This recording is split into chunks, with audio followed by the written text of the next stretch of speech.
Greetings, fans of the Extra Point. We are back. I'm Watson. This is Cody.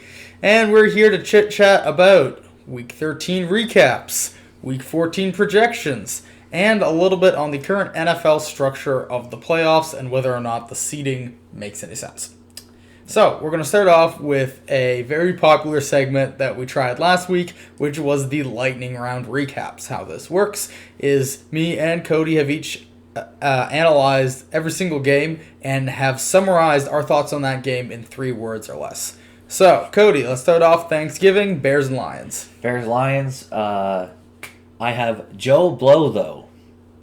I know his name is not Joe Blow, but he did pretty well, I thought. Like, he didn't throw that pick until the end, and that's because they were going for a touchdown. But I think it kind of put the Bears, on the back of their heels because they kind of didn't expect him because we were kind of anticipating Driscoll. But I think he played phenomenally. And moving forward, I think if the Lions stick with him, they do well. Yeah, well, he definitely did blow. He blew past that really good Bears secondary right away. I think there was that long blown coverage touchdown right at the beginning. Yeah, I was impressed with him. What I was not impressed with was that defense. I have one word, and that is sieve, which relates to the Lions secondary. Mitchell Trubisky was allowed to pass for 338 yards and 3 touchdowns. Anthony Miller got 140 yards receiving. And, he's like an average receiver. So I just think that defense has got a lot of questionable, schemes and a lot of questionable players in the backside. And especially with such a defensive coach in Matt Patricia, you figure they'd do better because over 300 yards from Trubisky is not a normal thing to see. Yeah, definitely. And, it is what it is now. You might not believe so much in the Lions, but I do have a team to believe in. That's my one word, believe, for the Bills-Cowboys game. Bills are now up to 9-3. They have an actually decent, viable offense, and they're looking like a playoff threat, Cody.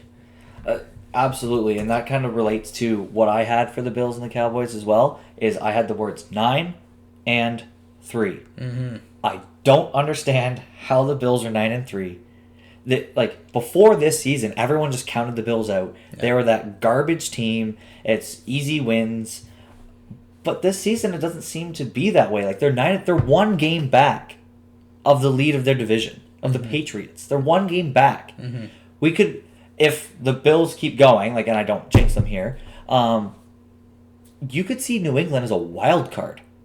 Potentially. And I think a lot of the credit has got to go to their coaching staff and to Sean McDermott. A lot of people forget that the Bills somehow managed to make the playoffs 2 years ago with a 9-7 record. I think just the ability of him to, motivate a team and bring together a lot of what I would call B-level players together to form a really potent offense and defense. It's really something impressive. Mm-hmm. So the next game on Thanksgiving that I had was the Saints-Falcons.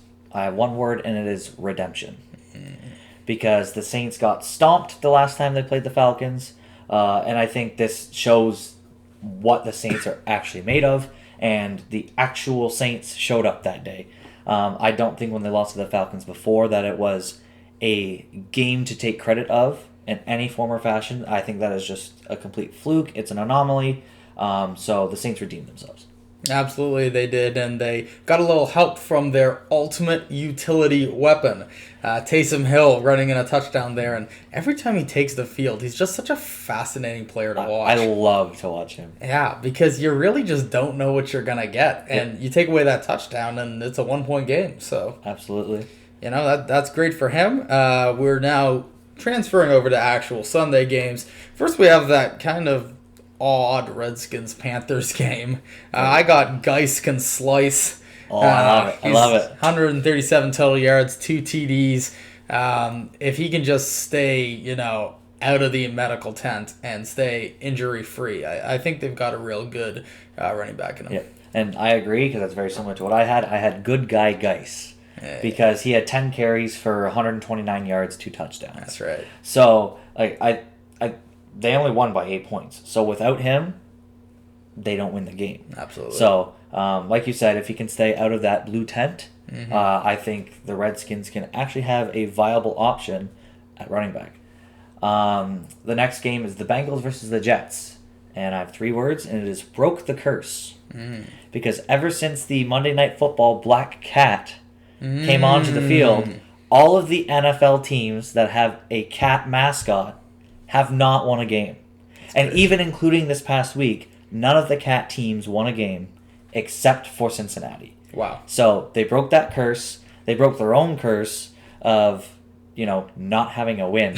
And Andy Dalton didn't look too bad. And I think even though they're probably trying to get that first overall pick, I think Andy Dalton didn't care what their record was that game. He was going in winning that game. And you got to wonder if Andy Dalton is more playing for the audition tape that he's going to put out to other teams next year. Because I still think, he's not a top quality caliber starter, but I still think he could be a very viable starter on a lot of teams out there. So, I don't know.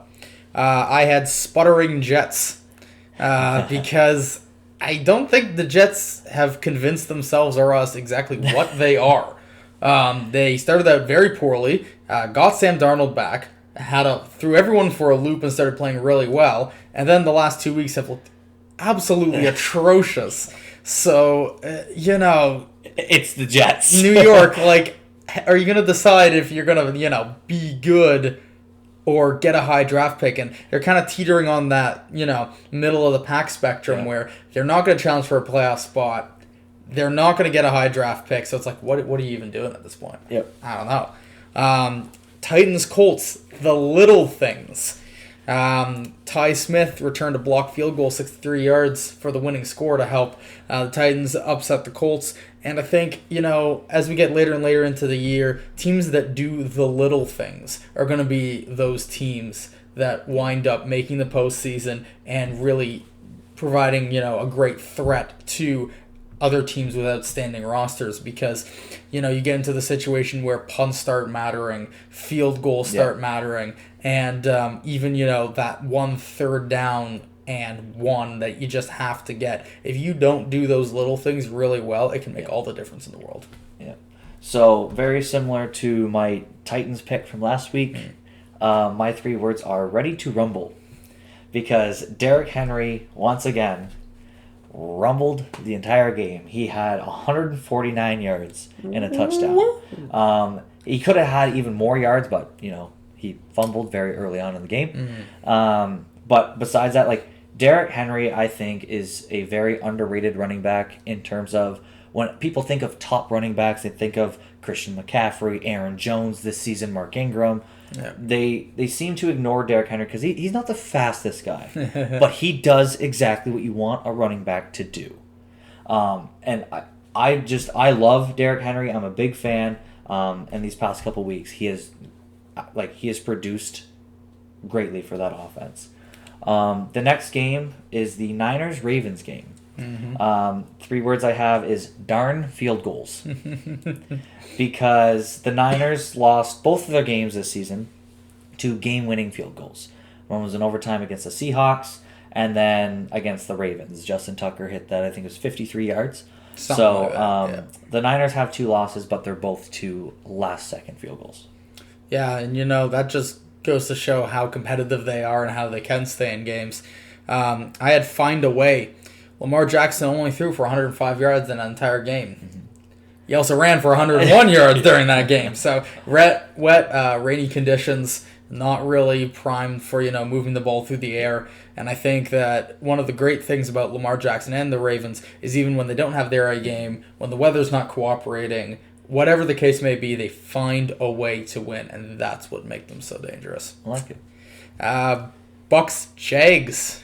As you know, I am a Bucks fan, and they took a linebacker out of LSU this year with the 5th overall pick, Devin White. And I have worth the pick because he was injured at the beginning of the year. Nobody saw a lot of him, and he slowly dropped off of the rookie conversation.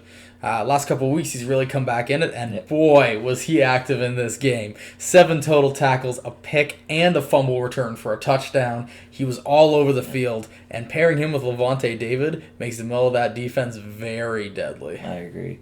I had 2 words for this game, although they lost. It's Minshew Mania. Minshew. Because they benched Nick Foles and have now named Gardner Minshew the starter for this coming week. In my opinion, with how well he was playing, I think they should have stuck with Minshew. Regardless if you have Nick Foles, he is a good quarterback. He is a starter somewhere. But when Minshew's playing that well, you don't end that. You don't break that chemistry he already has with the team. You don't break that streak he's already on. So I really like the call of putting Minshew back at quarterback. And I think they should have done that earlier in the game, and they could have maybe competed a little more. The next game is Eagles-Dolphins, and I have 3 words. It is fooled by Flores, because Flores ran that amazing trick play. If you didn't see it, I encourage you to check it out. Their punter did a little, I don't even know what kind of toss, but a toss to their field goal kicker into the end zone, on a formation where they had just the center in the middle of the field, and the other groups of 3 guys on the on the line of scrimmage, out on where wide receivers would normally line up. It was very strange. I've never seen something like that ever. And usually when teams line up like that, they're just trying to draw the other team offside. They're just giving a weird look. Then they'll maybe call a timeout. But no, they actually ran a play, and it worked. Yeah. In Miami's situation, swing for the fences. Why not? Of course. Try it. You're not going to make the playoffs. You've got a decent draft pick, no matter what you do, in my opinion. Why not try it? And Flores, it worked. You ended up beating the Eagles, and everyone thought you were going to go 0-16 to start the season. So, well done. Yeah, and hey, kickers are athletes. Those are my 3 words, right? Because, you see, you got the punter running around sideways, chucking it, kicker diving back to catch it in the end zone. I mean, a lot of us forget, but these guys are athletes too. They're out there, swinging their legs all the way up. They have to do those stretches. I've seen kickers and punters chase down players before and tackle them in the open field. While they may have the least physically demanding role on the team, they are athletes too, and I think that's something that kicker Sanders is going to remember for the rest of his entire career. Absolutely. The one time he got to be in the spotlight for a non-kicking situation. Yeah. The next one I have 2 words and a punctuation sign. It is 6th overall ? Because we're talking about the Packers and the Giants. Yeah. Daniel Jones. When he got picked, everyone was very confused. I still am. Right? He came in, he won a thrilling game against the Buccaneers, and then won another game. Everyone thought he was for real. And now we're back at the question of, are you sure you wanted to pick him with the 6th pick? Because Buddy threw 3 interceptions. He's looking all over the place. It's just not a good look, Cody. No. I have something very similar, and it's pick 6. Yikes. Because he was the 6th overall pick. Oof. And does nothing but throw picks. Oof. I think the draft selection of Jones is very similar to Mitch Trubisky. They took a quarterback that no one expected them to take. There was a lot better candidates to take, but they believed in this guy, so they took him, and it's not working out. Yeah. So I think it's very similar, and they got rid of Eli to bring in Jones, and nothing's really changed at quarterback. They'll still have good games, and they'll have their terrible games. You need consistency, and especially when you have a running back like Saquon. Yeah. I don't see him sticking around if you can't fix your quarterback problem. Because someone like that is going to want to win or have a chance to win a Super Bowl. And the Giants don't have that chance right now. Yeah, it's almost like they talked themselves into taking the pick. Nothing should have made them take it, so it's almost like they talked themselves into it. Yeah. And, I mean, you got to wonder now. Eli sitting on that bench, watching them sputter around out there, and he's just, quietly face-palming in the corner. Yeah. What do you do now? Because, you can't be a mentor to a kid that's never going to be a success. What do you want your legacy to be, right? Yeah. You're like, oh, yeah, I mentored that one guy who lasted for 2 years, Daniel Jones, right? I don't know. I would be disappointed if I was Eli Manning. Yeah. The next game is the Browns and Steelers. I have one word, and it is karma. After what Myles Garrett did, which we talked about on the podcast previously, without James Conner, without Smith-Schuster, with their third-string quarterback, the Steelers still beat the Browns. And I think the Steelers are a decent team. They do currently hold a playoff spot. But I'm a big karma believer, and I think I think this game is largely due to karma. When you do things like that, and then the next week Browns fans are swinging a helmet at a Mason Rudolph piñata tailgating, I hate to see it. That's taking the fun out of sports. So I'm very glad the Steelers won this game. Yep, your local spiritual advisor, Karma Master Cody Van de Bile. I had surprisingly calm. I was expecting a lot more ruckus again, people losing their tempers, and the game kind of just happened, and there wasn't a whole lot of on the field violence, drama, whatever you want to call it. So my guess is both teams are kind of put on watch by the NFL to say don't be idiots. And they clearly took that to heart. Rams Cards. Finally. It was only going to be a matter of time. This Rams offense is just too good, right? Someone was going to take the L. And unfortunately, that was the Arizona Cardinals. Just getting smacked around for, the entirety of that game. Todd Gurley, 95 yards and a touchdown. Jared Goff, 424 yards and 2 touchdowns. And the Rams are now a game back of the second wild card spot. So, in addition to the Cardinals, someone else who took an L was myself. I decided to bet against the Rams this past week. And I have the exact same word as you, and it's finally. Because they finally showed up. Of course, it's the week I bet against them. Of course. But they had the talent on offense, and they finally showed up and displayed what they can do. How they can actually play good football. And, you read off those stat lines, the Rams finally showed up. The next game, which was also a walloping, was the Chiefs and the Raiders. And the 3 words I have is real-time Raiders. Only because there are games where the Raiders have competed and or won this year.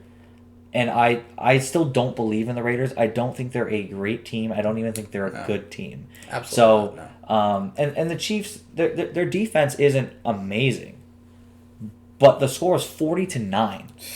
We finally see that the Raiders aren't that good. Yes, the Chiefs are, but I don't think the score should have been that wide of a spread. Yeah, absolutely. And I mean, this kind of an L on for me. A couple of weeks ago, we did a who do you think could sneak into that wild card spot? I said the Raiders. At the time, they're looking very good, but I agree with you. You can't be a good team and get blown out. That is my true belief, is even if you are a good team having a bad week, you cannot get blown out by 20 points or more. And I have Gruden's groaners as my 2 words this week because, man, that takes a team effort to be that bad. It takes the offense, the defense, and the special teams to be truly that atrocious on back-to-back weeks. And it's going to be a long road to the end of the season for the Raiders, and probably a long off season as well. So it ain't looking good. Chargers Broncos. Brand the man. Brandon the McManus. Everyone forgets about that guy, because Denver doesn't really have a great team or a scoring team. So as a kicker, you're kind of sitting there. They're in their own territory again. You don't get to kick any field goals. But when he does get the opportunity, he has a leg. And he actually, it's funny, he walked off the field in disgust near halftime when Vic Fangio wouldn't let him kick a 65-yard field goal because he was so upset. And then he was finally given the opportunity to boot a 53-yarder through. And, I don't know, it's kind of impressive. So the 3 words I had was PI wins again. Because it wasn't a controversial call. No. But it wasn't a clear, that's pass. In my opinion, it was. But from a rules standpoint, it was kind of soft. Sure. And it was just, they threw it down the field kind of hoping for a catch or a penalty. And they got one of them. It wasn't a short field goal by any means. But without that pass interference, it goes to overtime. That's right. So for me, PI wins again. The next game is the Patriots and the Texans. And the 3 words I have is I give up. Why do you give up, Cody? Because, not me. If I was the Patriots. Because the Patriots, they usually fight right to the finish. Tom Brady's known for being that clutch quarterback in the final 2 minutes of the fourth quarter. They looked flat. They weren't throwing the ball on plays they should have been. They were just running it. They looked like they had already lost mid-game. The score was only 6 points. The Texans won by. Not very much, yeah. So, and again, I think that last touchdown is kind of like the garbage time points. Sure. But still, they were playing like they had already given up, and that's not the normal Patriot way. Tom Brady was doing nothing but yelling at his receivers the whole game. N'Keal Harry was the target on one of his interceptions. I didn't see him step foot on that field after that pick. I'm not sure if that was a coaching decision. I'm not sure if that was a Tom Brady decision. I don't think he was hurt. So I just think overall, the Patriots as a whole gave up and didn't play the football that they trained themselves to play and that they know they can play. Yeah. There's going to be a reckoning this week when the Chiefs come into Gillette, the Foxborough, and play the Patriots, because there's going to have to be a point in time where the Patriots offense wakes up. And I, for one, do not believe that they have totally, lost all potential. We have seen this narrative way too many times before, where the Patriots have seemed really down in the dumps, and then all of a sudden come, last few weeks playoff time, they figure it out, and all is well again. But I agree with you. I did think they gave up early in this game. And I have a deja vu here, because every time a quarterback seems to catch a touchdown pass against the Patriots, they lose. A la Nick Foles in the Super Bowl, a la Deshaun Watson in this game. So here's the thing, football fans. If you ever see a quarterback catch a pass against the Patriots, immediately go and bet against them, because they will lose. It's just the way things work. And the last game this week was Vikings Seahawks, and my words are dynamic duo, and that is Chris Carson, and I'm forgetting his first name. Rashad Penny? Rashad, thank you. Mr. Penny, obviously it's easy to remember his last name, but those two guys are easily maybe two of the best running back, not two of the best running backs, but the best running back pairing, I would say, in this league, because they're both extremely dynamic, and they give so many different options in the run game and the pass game. Carson's more of a bash up the middle type running back. Penny gives a little bit more flexibility in the receiving game. And the Seahawks played a very run-heavy game, and I think that's what they want to do, Cody. I think looking forward, they want to just hammer the ball at people and then have Russell Wilson toss a few passes deep. And if they continue to run the ball so effectively, play action for Russ is going to be a real dangerous maneuver come postseason time. And I think exactly what you said of that running back duo allowing Russell Wilson to throw a couple passes deep unexpectedly. That's exactly what happened, because I had second half Wilson. The score was 27-13 in favor of the Seahawks in the second half. And Wilson had a couple passing touchdowns, and he always seems to play in the second half way better than he did in the first. So my 3 words were second half Wilson, because aside from the running back pairing, Wilson led that offense. Absolutely. And I mean, they just have great playmakers on all sides and all levels of the ball and the field, and I just think that they're going to be fantastic. Speaking of the Seahawks, we're going to have a little bit of a conundrum here when we get to the playoff seeding, because the Seahawks and the 49ers are currently both 10-2. Now, obviously being in the same division, they can't win. Both win the division. One of them has to be a wild card team. But if this is the case, what it means is that one of these teams will not have home field advantage during the playoffs. And as a team that will definitely have double-digit wins, probably wind up having at least 11 or 12 wins on the season, do you think it's fair that a team with an extremely good record does not get the chance to host a playoff game if they're in the division with another exceptional squad? So I'm kind of on the fence, only because on one hand, they have a much better record than the team they're playing against. They deserve to be at home. But then on the other hand, some divisions are tougher than others. So if you fought to win your division, you should have home field advantage. So I'm kind of undecided because it was very similar to the Chiefs-Chargers. They're both almost guaranteed playoff teams. Yeah. But one of them isn't getting home field advantage. And it almost seems unfair. So I would say I kind of lean more toward if you have a better record, you should have home field advantage. But I'm still kind of on the fence. Yeah, the only thing I would say is from a business standpoint, too, just ignoring the actual football mentality here, is that if your team does exceptionally well, normally you get rewarded financially as an organization for that. So you can imagine a team like, the 49ers, they've gone 10-2, exceeded all expectations. Oh, by the way, ownership, sorry, you do not get any ticket or venue sales because we're hosting it in some team that has barely a 500 record, right? Yeah. So I think from that standpoint, it's a bit of a slap in the face as well. Yeah. But, I do see your point about divisions being tougher than others. It's tricky. Yeah. I'm not sure.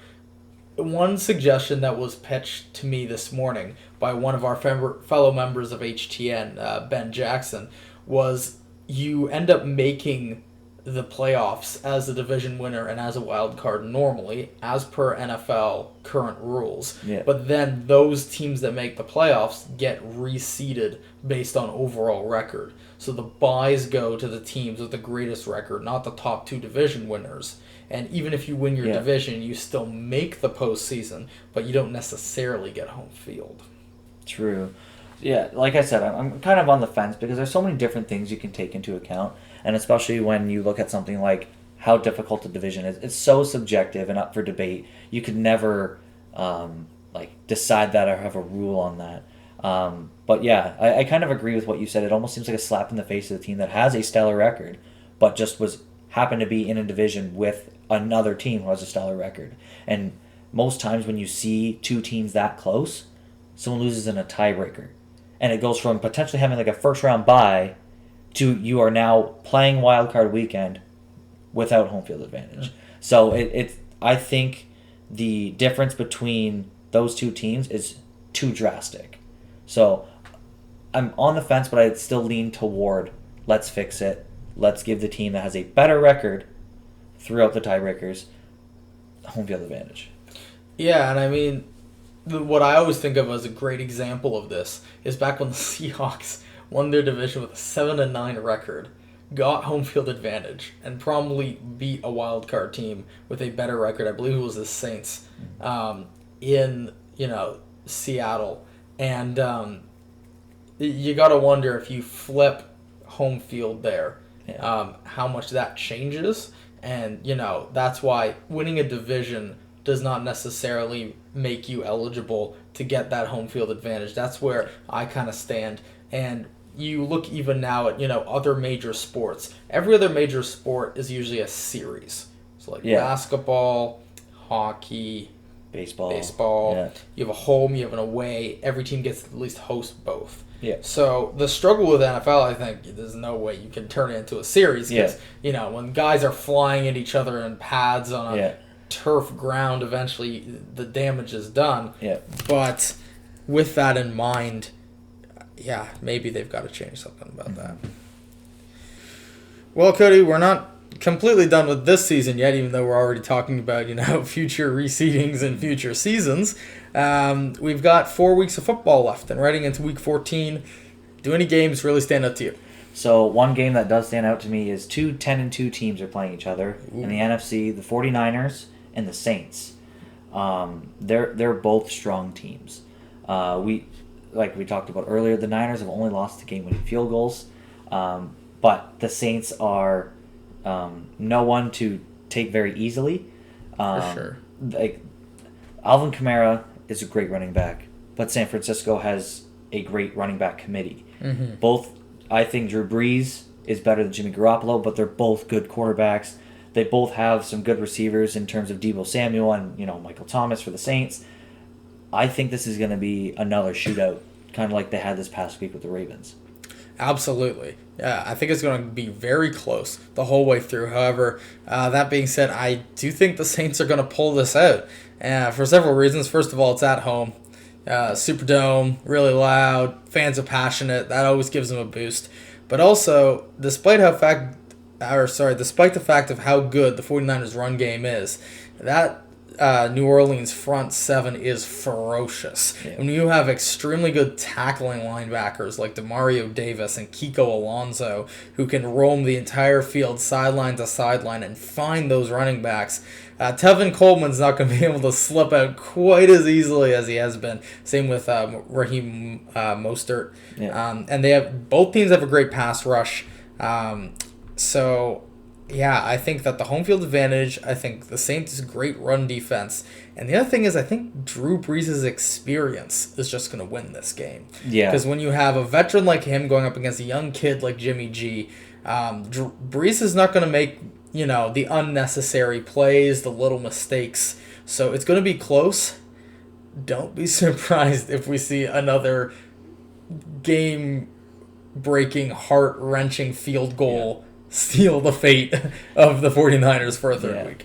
So that's the game that sticks out to me. Is there a game that sticks out to you this coming week? It does. Pats Chiefs. I'm going to rewind this back to, I think it was the first game last season when the Chiefs walked into Foxborough and blew out the Patriots in the first game of the season. So since then, obviously, there's been a little bit of salt here and there, and even in the postseason, they met again. I think very close game, difference of a score. So, I don't know, Cody. It's going to be a real tight one. I think so, too.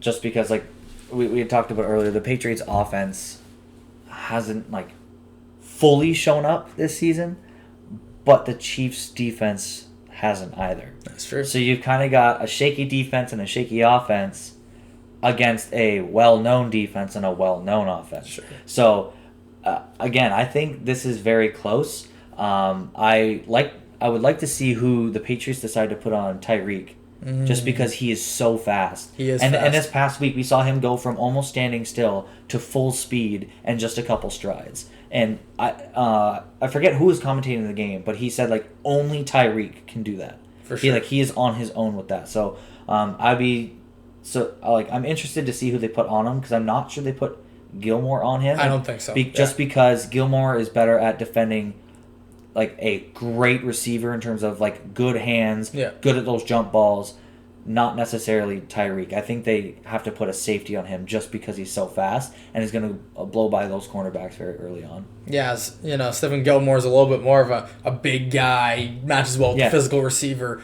I agree with you. What I'm curious to see is if they're going to play more zone. Because if I was them and I'm matching up man-to-man, it's not just Tyreek Hill. They've got a bunch of speedy receivers back there, like Mecole Hardman, Demarcus Robinson. Mm-hmm. So if I'm the Patriots and I'm looking at my skill set, I'm almost wondering if we settle back into a little bit of a mid-level zone just to make sure we don't let anybody just sprint past their defensive backs. So actually with that, this past week when they played the Texans, a lot of play calls they were playing zone and they got burned. So I'm not sure if this week in practice they improve that so they can use it in this upcoming game, or whether they just ditch it completely and go back to man-to-man. But the zone was not working for them this past week, so that's another interesting thing to kind of look out for, is to see if the zone actually works for New England this week. Yeah, for sure. And the other thing to watch out for is the weather conditions, because it is going to be the potential of being a fairly snowy game, whether or not, and I'm not sure right now, it looks like actually it's going to be just barely above 0 degrees Celsius. So it's something to keep an eye on, because should the weather conditions deteriorate, that might throw a little wrench in the game as well. Yeah, and I think that the worse the weather gets, the better the advantage is for the Patriots. Absolutely. Well, there's a couple of things to look out for in the coming weeks. We hope you enjoyed this episode of The Extra Point. As always, please check us out on YouTube for our visual video podcasts, and anywhere you find your audio podcasts for the audio. Make sure to follow Hot Takes Network on Twitter and Instagram. And we hope you have a great week. Enjoy Week 14 of the NFL. Ciao.